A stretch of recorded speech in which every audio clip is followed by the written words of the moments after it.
Hey guys, Marcinkin here, bringing another Dragon Ball Z Dokkan battle video. And so we've done the initial 55% showcase for the Gohan and Piccolo LR that came out today. And now I wanted to take a look at them in a different scenario. And that is, of course, we are not going to run them on the Planet Namek Saga team. We are going to run them on the Beast Gohan team, because he is actually a character that gives them a 200% lead. And funnily enough, he actually does share 5 links with them. Saiyan Warrior Race, All in the Family, Shocking Speed, Fierce Battle, and then obviously Legendary Power, which isn't active yet because we haven't got enough Ki, because we haven't picked up our orbs. So it's interesting because this team and his leader skill and some of the units that you can run like help these guys out a little bit more than characters that are on the Namek Saga team. But of course the problem is going to be this last part of their passive, right, where they get an extra 20% damage reduction, 20% crit chance when there is a Planet Namek Saga or Namekian's ally attacking in the same turn. Now, obviously, on this team build, we do have the STR support Piccolo and we have the Tech LR Piccolo. But if they're not on the rotation, then we're not going to be getting that extra buff. And obviously, you know, Beast Gohan, very much still one of the better slot 1 tanks in the game. Probably better than these guys, right? Without the ally, they're going to have 60% if we put them in slot 1. And bear in mind, their start of turn defense is what, 200k? His is 365, and in this instance, obviously has type advantage as well. So we'll start off here by seeing what happens if we put these guys in slot 1. If we get immediately eviscerated and have to start again, then so be it. But yeah, we'll just see how we get on with these guys on this team. So yeah, they take 100k from a normal from the Blue Evolution and Blue Kaioken. This is the stage 4 of the Universe Survival Saga Blue Zone, which of course for Global is currently still the last stage available to us. We didn't get the additional super. They tank for double digits after supering, which is to be expected, to be fair. And then we have Beast with the 10 mil. That's of course because he did not get hit first, which is another thing that is a disadvantage for him, right? Like Beast Gohan wants to be hit before he attacks in order to get those extra buffs. And of course that doesn't happen if we don't put him in slot 1. So it is funny, of course, the fact that because it is the unit whose name includes Piccolo, the Gohan and Piccolo exchange, that we do give the Beast Gohan his unit super attack, which is nice. Unit super has the action break. Obviously the animation is very cool. And then of course we have our boy STR Future Gohan, another unit that gets a 200% lead from Beast Gohan. Very good, very good unit. Has type advantage, damage reduction, and everything after supering is very good. So he shouldn't be in too much trouble here.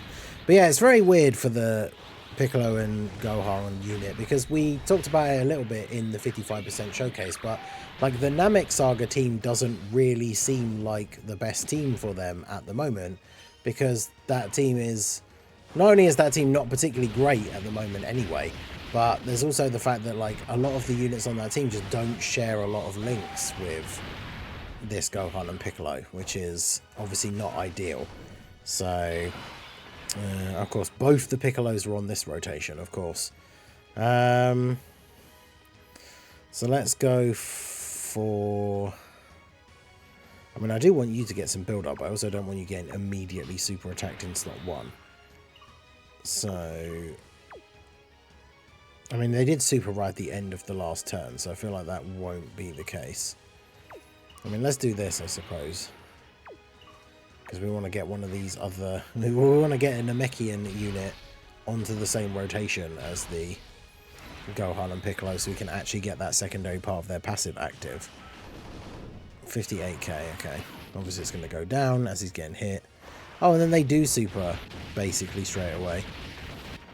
How much are we taking from this? Orange Piccolo is one of those units that has started to fall off a little bit.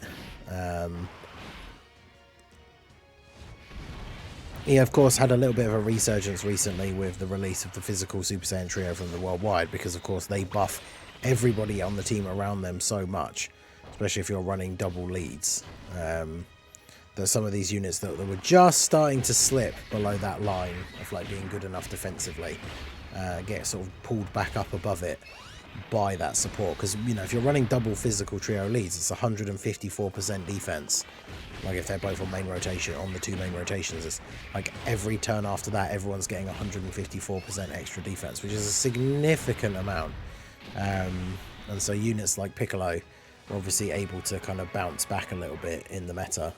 But yeah, I mean, the problem is, like, the Beast Gohan team, I would say now, we probably wouldn't build this team with, like, the tech, with the SDR support Piccolo.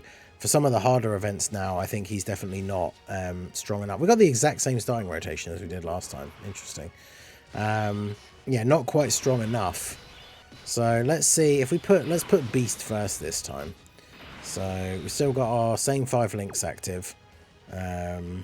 Beast, of course, is going to give everyone 3 key when he gets hit, which is always good. These guys get like 6 key from being in slot 2 anyway. So we'll go ahead and do that. And then we'll grab those for you.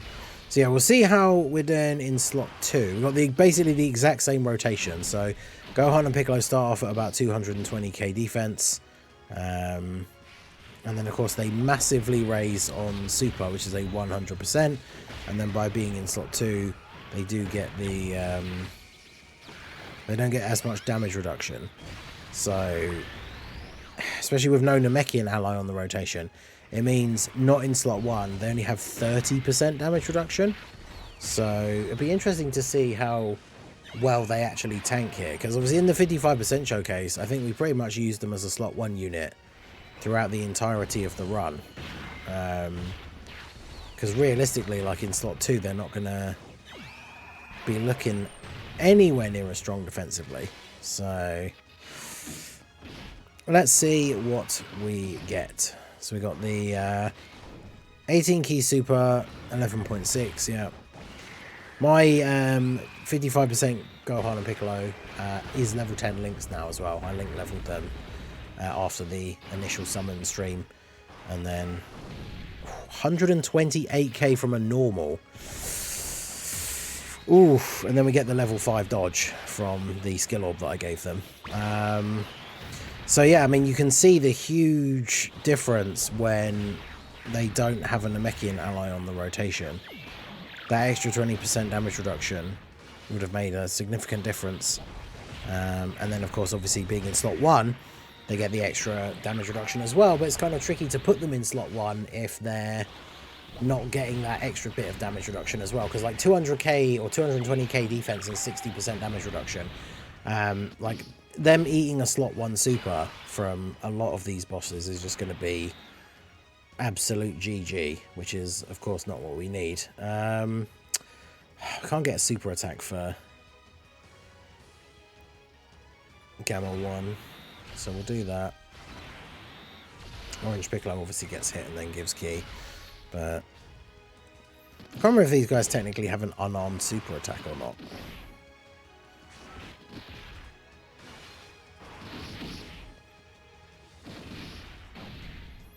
Damn, yeah, not getting that super is pretty awkward. And they still haven't supered as well. Damn, this guy's good.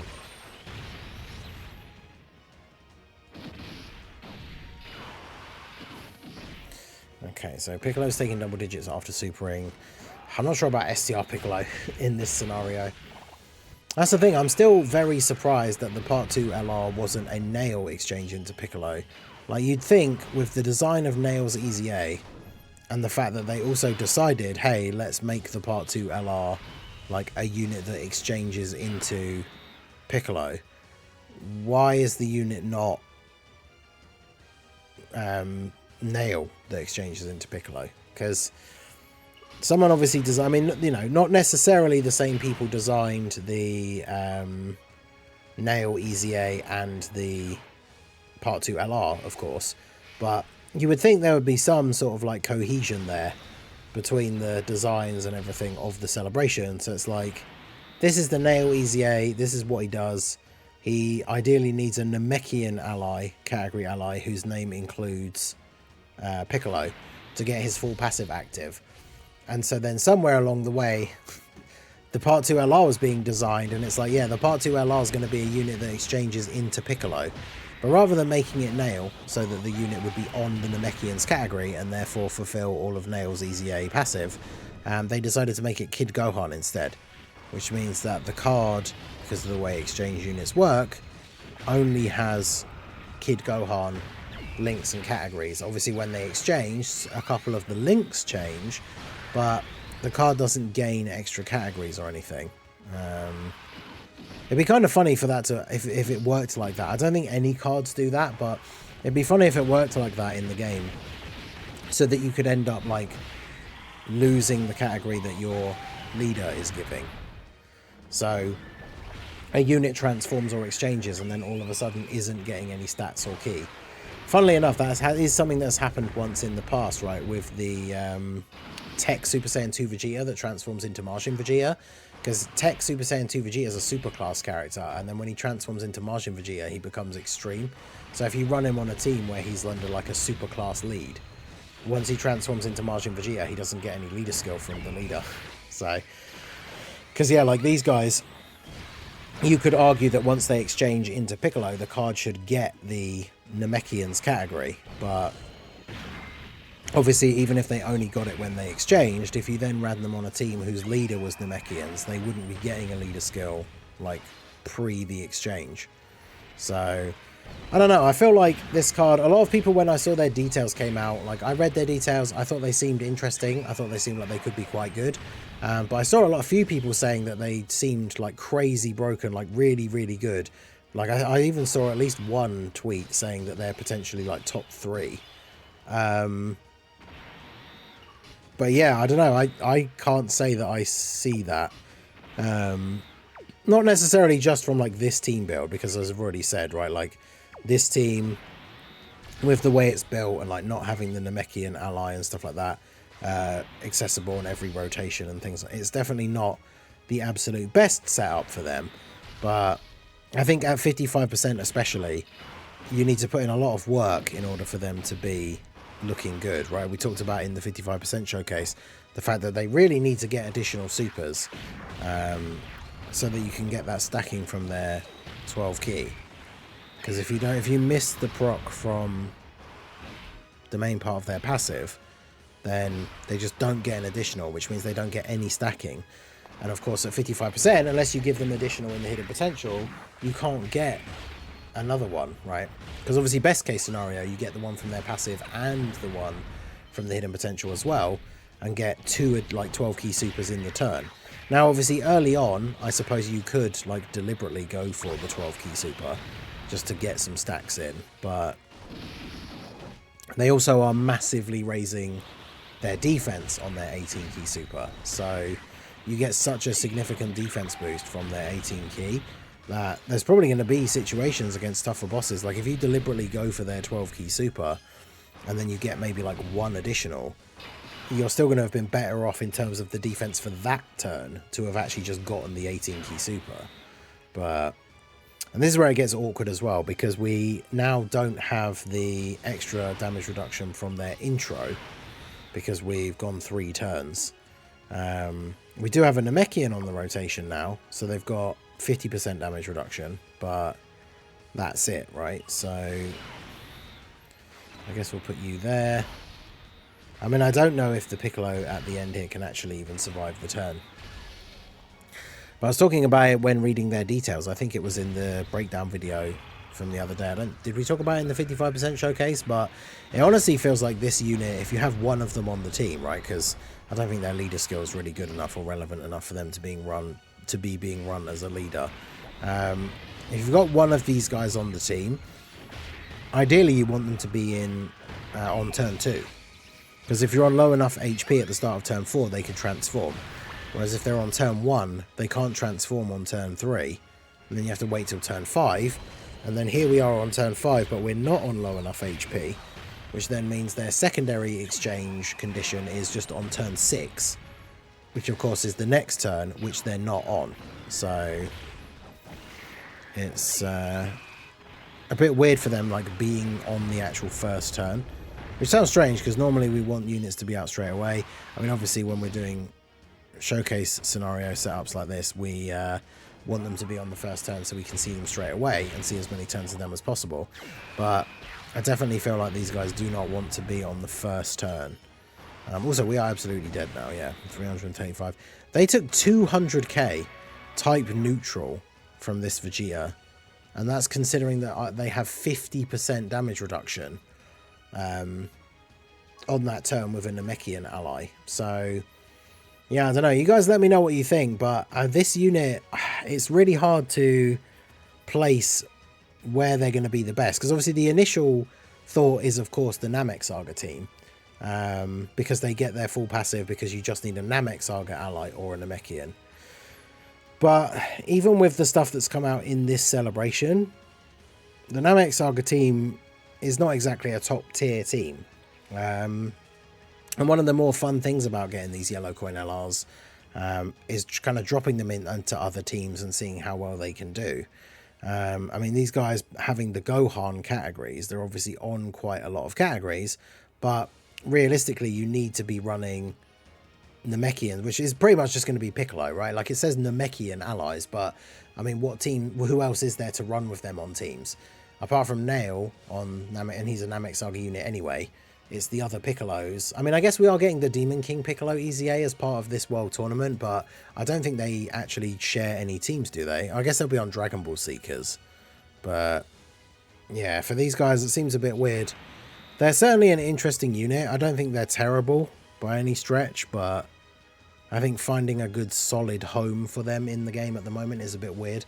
I feel like Namek Saga is one of those categories that needs the same kind of buffs that a category gets from like the anniversary or the worldwide or something, right? Where we get some real major buffs to the team, not like one new Dokkan Fest who most people don't even think is that good.